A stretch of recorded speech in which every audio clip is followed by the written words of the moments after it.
Olá, vamos para a terceira aula bíblica, livro de Juízes.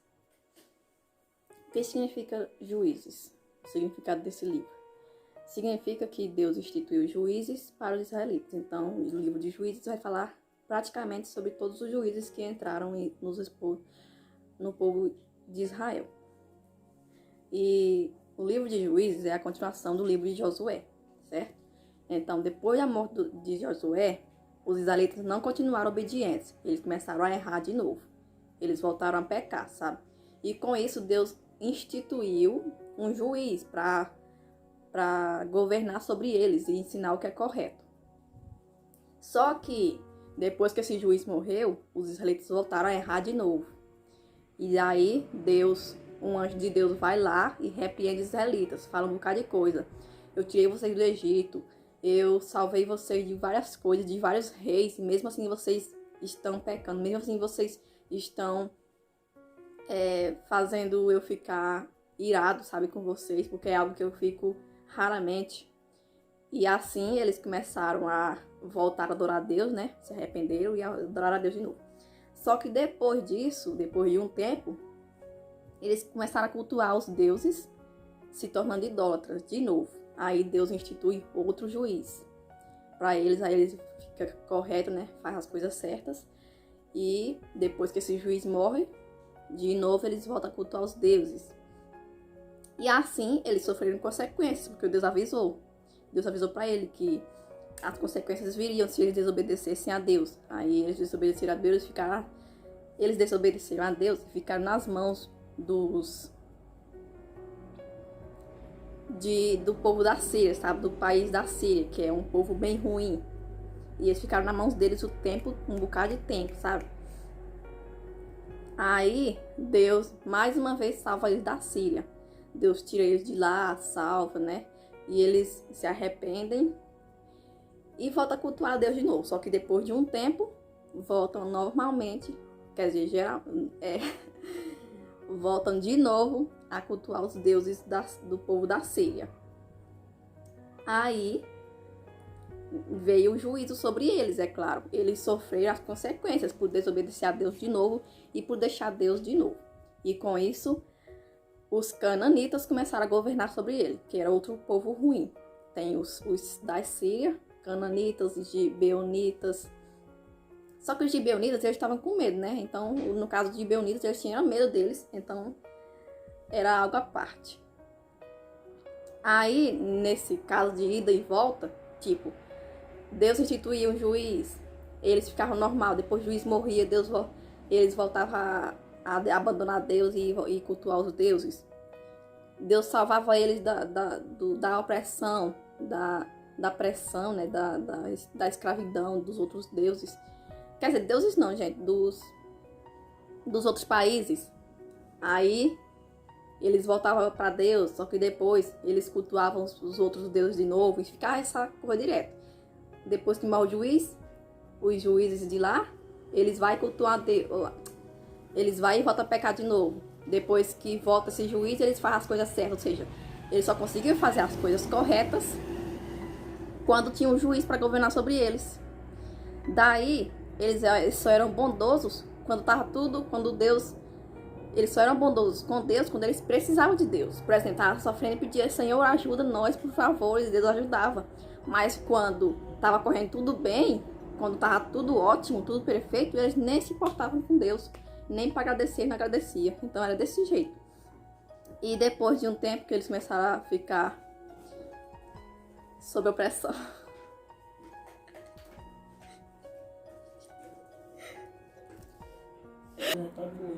Aí quando eles começaram a errar, né? Deus levanta uma profetisa para ajudar eles.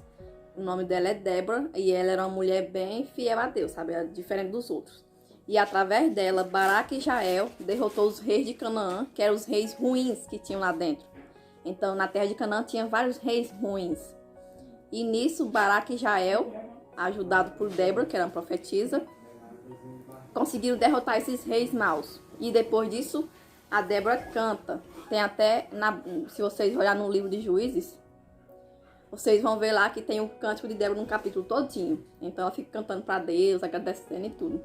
ou seja, louvando a Deus, né, por agradecendo a ele. Então ela era diferente dos outros que não agradeciam, porque os israelitas, eles não agradeciam a Deus quando estava tudo bem. Ele não dava nem aí. Agora, quando eles passavam coisa ruim, ele lembrava de Deus. E depois de um tempo, Deus levanta Gideão, que era o único homem diferente no meio de um bocado, né? No meio de um bocado de povo israelita ruim. Ele era o único diferente, só que a tribo dele era a menor tribo. Ele era o mais fraquinho, posso dizer, o mais pequeno, sabe? Ele era pequeno. Ele era o mais fraquinho de lá. E Deus levantou ele para ajudar, para ser líder dos israelitas. E nisso, Gideão falou: Senhor, eu sou o menor da tribo, eu sou mais fraco, eu não vou conseguir liderar esse povo. E Deus falou: eu estou com você e você vai vencer. E com isso, Gideão convoca 32 mil soldados para derrotar os cananeus, ou eram os cananeus, né?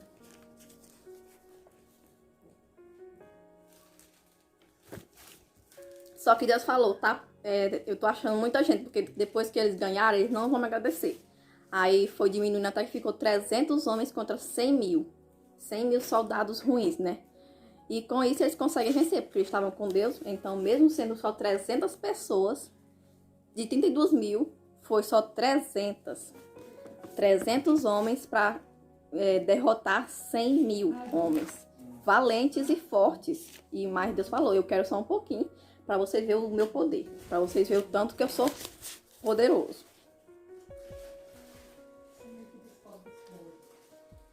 E com isso, né, os midianitas sofrem. Porque eles conseguem ser derrotados por 300 homens só. Sendo que eles eram 100 mil homens. Olha o tanto de gente. 100 mil homens. E assim...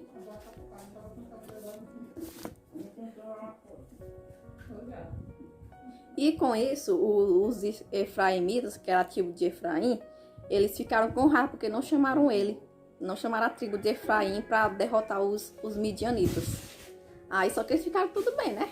Estão com raiva. E depois de um tempo, o povo de israelita chamou Gideão para liderar por eles, né? Para ser o líder deles, para ser o rei deles. E Gideão disse: eu não quero.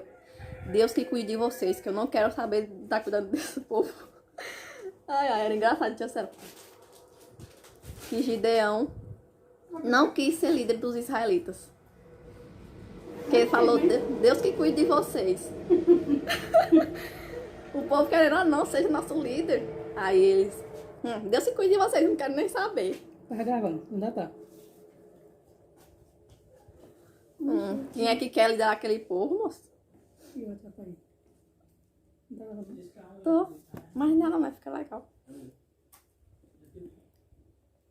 E em volta de sua vida, Gideão teve 70 filhos. Muitos filhos, né? Só que depois que ele morre, enquanto ele estava vivo, o povo estava normalmente, não estava pecando, porque via Gideão como um líder. Via Gideão como um homem assim que liderava sobre ele, mesmo sem querer liderar. Aí depois que Gideão morre, o povo volta a pecar de novo, volta a cultuar os deuses. E nisso, Abimeleque, ele era um homem muito ruim, era o filho de Gideão também. Ele mata seus 70 irmãos. Ou seja, os filhos de Gideão, né? Ele mata os 70 irmãos deles. Só que um sobrou, porque um se escondeu, que era o mais novo, que era o Jotão. Jotão se escondeu deles e tá vivo, né? Tá acabando já. E nesse tempo, né, os israelitas sofreram na mão dos filisteus, porque os filisteus eram um povo muito ruim. E com isso eles ficaram sofrendo, porque eles estavam errando, Deus deixou ele de mão, porque como é que Deus vai proteger uma pessoa que não obedece a ele? E com isso eles estavam sofrendo muito, eles estavam sob um jugo muito grande dos filisteus, porque os filisteus botavam pesado neles, sabe? Eles ficaram sofrendo tanto que eles foram pedir ajuda para Deus chorando. E nessa parte eu achei engraçado, porque eles falam bem assim, Juízes capítulo 10, versículo 10 a 16, fala assim: então os israelitas pediram socorro a Deus, o Senhor, orando assim: nosso Deus, nós pecamos contra ti, porque deixamos e adoramos os deuses dos cananeus. Como eu estava falando aqui em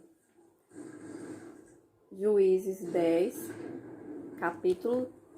versículo 10 a 16, fala assim: então os israelitas pediram socorro a Deus, o Senhor, orando assim: nosso Deus, nós pecamos contra ti, porque te deixamos e adoramos outros deuses dos cananeus?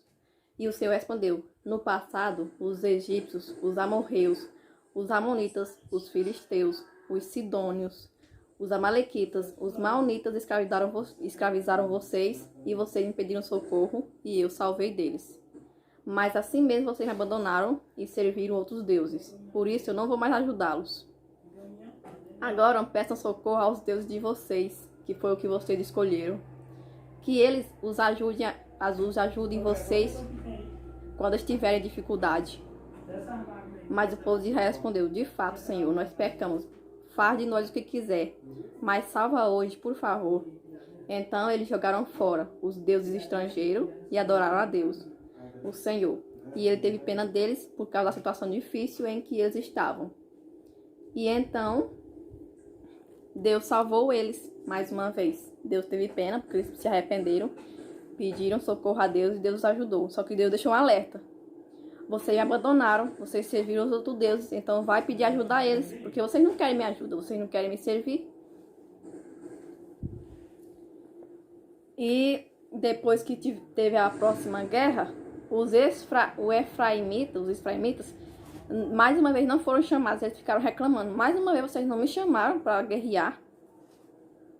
E depois, passando alguns tempos, né, eles ficaram 40 anos nas mãos dos filisteus, os israelitas. Eles se arrependeram, mas voltaram de novo, sabe? Voltaram a fazer as coisas erradas de novo. E com isso, eles passaram 40 anos sendo escravos, sofrendo nas mãos dos filisteus. Aí, nisso, Deus levanta um fariseu, né? Um nazireu de Deus, que tinha uma mulher que era estéril, né? E uma vez um anjo apareceu para ela e disse que ela ia ter um filho que ia ser nazireu de Deus. A mulher acho que ficou muito feliz, né? E foi falar com o marido dela. Aí o marido dela foi lá e o anjo apareceu para ele também. E disse que ia ser um nazireu de Deus, né? Aí nasceu Sansão, que realmente se tornou nazireu de Deus. E ele tinha força, né? Não podia cortar o cabelo, porque o nazireu de Deus não pode cortar cabelo. Tinha essa regra lá. Só que quando ele cresceu, ele tinha alguns problemas com as mulheres, sabe? Ele era fraco nessa parte. E assim ele se apaixonou por uma mulher filisteia. Olha a pessoa que se apaixonou. Por uma tribo inimiga dele, né? Que Deus levantou ele para destruir essa tribo, essa nação filisteia. E ele se apaixonou por ela. Aí se casaram, né? Só que o povo filisteu, como era parente dela, né? Ficaram pedindo para ela, mandando ela, né, descobrir qual é o segredo dele, alguma coisa assim. E ela ia lá, obrigado, até que uma vez ela até falou com ele: por favor, Sansão, fala alguma coisa, porque Sansão tinha lá um enigma, que ele botou um enigma, e eles não conseguiam descobrir, o povo filisteu. E com isso ela tentava descobrir, até que ele disse que não ia mais falar mais nada. Ficou com raiva dela e mandou ela para casa dos pais. E com isso ela sofreu, porque os filisteus falaram assim: se você não descobrir qual é o enigma de Sansão, você e sua família vai morrer. E ela foi obrigada, né? Só que Sansão ficou com raiva dela e mandou ela de volta para casa dos pais. Não teve jeito, ela acabou morrendo queimada, ela e a família dela. Aí, depois de um tempo, Sansão passou o luto, né? Sansão ele teve um problema com a mulher lá, que ele se deitou com uma prostituta. E Deus não se agradou disso, porque ele mexeu com a pureza dele, que era o nazireu de Deus. E ele mexeu com essa pureza dele, né? E Deus não se agradou disso. Deus ficou triste com isso, sabe? Só que aí, depois de um tempo, ele se apaixona por Dalila. Dalila era outra filisteia. Essa daqui era ruim. Porque Dalila, o povo falava com ela, só que o povo não pedia, não obrigava, né? O povo falava: ó, se você descobrir qual é o segredo de Sansão, você vai ganhar tanto, né? Um bocado de dinheiro lá. Que eles ofereceram para Dalila, se ela descobrisse. E com isso, Dalila consegue descobrir o segredo de Sansão, né? Que se cortasse o cabelo dele, ele perdia a força. Aí até que eles conseguiram cortar o cabelo dele e perderam as forças. E o povo filisteu atacaram em cima dele, furou os olhos de Sansão, levaram ele para ser escravo lá do povo, né? Até que um dia teve uma festa lá, e todos os povos filisteus estavam lá, né? Nessa festa, adorando, dizendo eles que era adorando os deuses deles, que era agradecendo porque conseguiram pegar Sansão, porque os deuses dele ajudou. Aí estava lá oferecendo culto a deuses e dando uma festa enorme lá. e todos os filisteus estavam lá. E nessa hora, Sansão ficou triste, ele se arrependeu, sabe? Ele pediu para Deus: Senhor, por favor, só mais uma vez, me dê uma força para eu destruir esse povo, nem que eu morra junto, mas me dê essa força de novo. E Deus deu a força para ele. Aí ele pediu ajuda para um menino lá e subiu num lugar lá que tinha duas... Meu nome? Duas colunas. Duas colunas. Onde sustentava a casa que eles estavam lá festejando, né? Que todos os filisteus estavam festejando. Aí com isso, ele, com a sua força, ele conseguiu derrubar essas colunas e matou todo mundo. Todo mundo que estava lá dentro morreu. E ele também morreu, né? Só que ele destruiu os filisteus tudinho. Ou seja, a guerra tinha acabado naquela parte, porque com a sua morte ele conseguiu destruir os filisteus, os inimigos dele, que era para destruir há muito tempo, sabe? Mas ele morreu também, e isso foi considerado um herói. Eu achei lindo. E depois de um tempo, né, a tribo de Benjamim, eles eram uns homens muito ruins, sabe? A tribo de Benjamim. E com isso eles violentam a mulher até a morte. Eles fazem isso, né, com a mulher de lá do seu povo também, tudo junto, sabe? O povo israelita.